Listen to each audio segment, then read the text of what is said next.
پلاک یک جنگل، جاده آسفالته، حریم رعایت شده، انشابات نصب، 950 متر زمین، قابلیت تفکیک به 3 تا پلاک رو داره. این بنای تقریبا 90 متری در یکی از روستاهای تاپ و برند شاندرمن.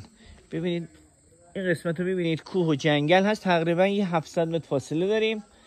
لوکیشن و امنیت بسیار بسیار خوبی داره. قسمت این پشت ویلا رو میبینید، یه انباری داره، از اون برم یه کوچه داره که این ملک دو نفش هم هست.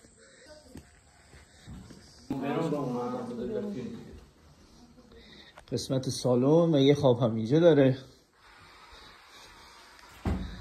این قسمت و اینم قسمت آشپزخونه که خیلی هم بزرگ و نورگیر خوبی داره که دید به فضای محوطه رو هم کامل داره.